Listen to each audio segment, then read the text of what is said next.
warahmatullahi wabarakatuh. Halo teman-teman semua, apa kabar? Saya harap teman-teman semua dalam keadaan sehat walafiat dan selalu dalam lindungan Allah Subhanahu wa Ta'ala. Baik, perkenalkan nama saya Deswita Nur Ades. Teman-teman semua bisa memanggil saya dengan sebutan Kakak Dedes. Saya dari program studi akuntansi, Fakultas Ekonomi dan Bisnis, Universitas Negeri Makassar. Baik teman-teman semua, pada kesempatan kali ini, saya akan membawakan sebuah materi yang berjudul Keterampilan Interpersonal dan Kerja Tim.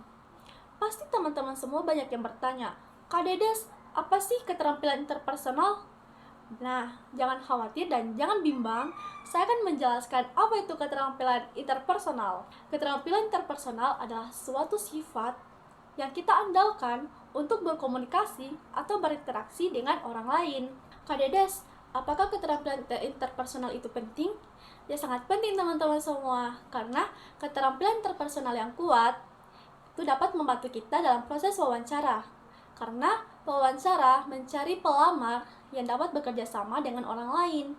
Bukan hanya itu, keterampilan interpersonal yang kuat dapat membantu kita di hampir semua pekerjaan yang ada. Karena keterampilan interpersonal yang kuat dapat membantu kita untuk menyesuaikan dan bisa melakukan pendekatan dengan orang lain untuk bekerja sama secara efektif. Adapun beberapa contoh keterampilan interpersonal, yang pertama adalah mendengarkan secara aktif, yang kedua teguh, yang ketiga empati, yang keempat memiliki sifat kepemimpinan, dan yang kelima adalah kerja sama tim. Kak Dedes, keterampilan interpersonal saya baik, tapi saya bingung saya mau kerja sebagai apa.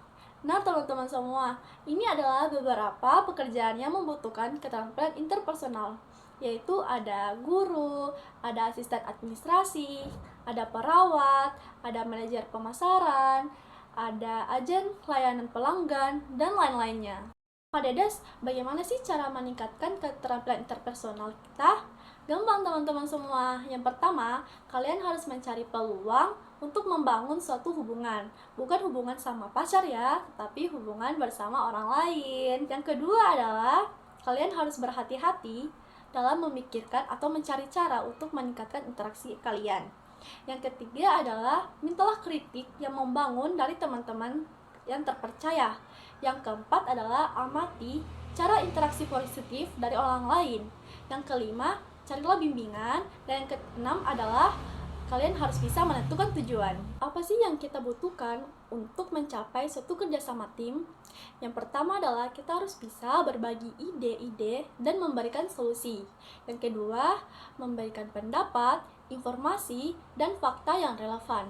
Yang ketiga adalah koordinasi dan bekerja sama dengan semua anggota. Dan yang keempat adalah empati, bisa memahami orang lain, mendukung ide-ide yang mereka berikan. Apa sih yang kita butuhkan untuk meningkatkan kerja tim? Gampang teman-teman semua. Yang pertama, kita harus bisa saling berbagi ide dan memberikan solusi.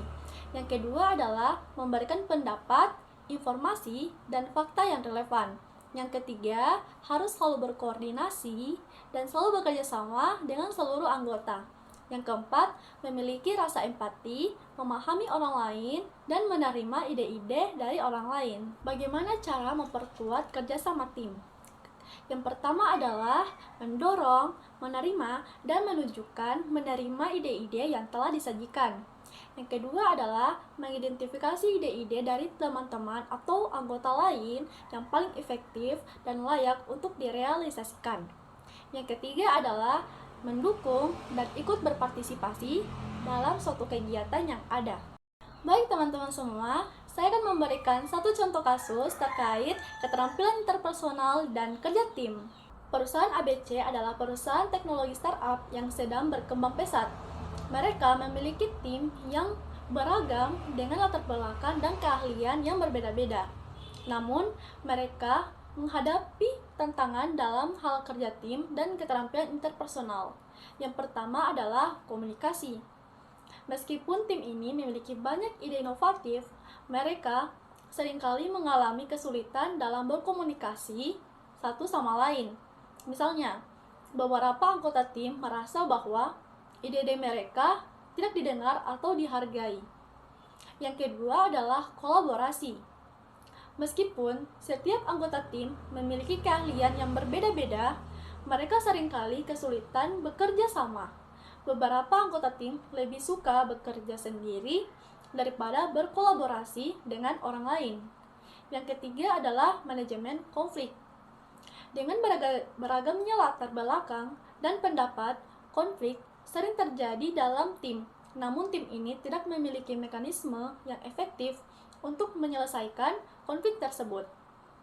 Nah, untuk mengatasi tantangan ini, perusahaan perlu melakukan beberapa hal. Yang pertama, mereka perlu memberikan pelatihan, komunikasi, dan keterampilan interpersonal kepada anggota tim.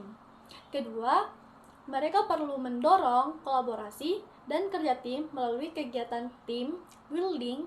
Ketiga, mereka perlu mengembangkan mekanisme untuk menyelesaikan konflik dalam tim. Itu dia tadi contoh kasus terkait keterampilan interpersonal dan kerja tim beserta penyelesaiannya. Nah, teman-teman semua, itu dia tadi materi terkait keterampilan interpersonal dan kerja tim. Saya harap teman-teman semua bisa paham dengan apa yang saya katakan dan semoga bisa segera mengimplementasikannya. Terima kasih. Wassalamualaikum warahmatullahi wabarakatuh. Bye-bye.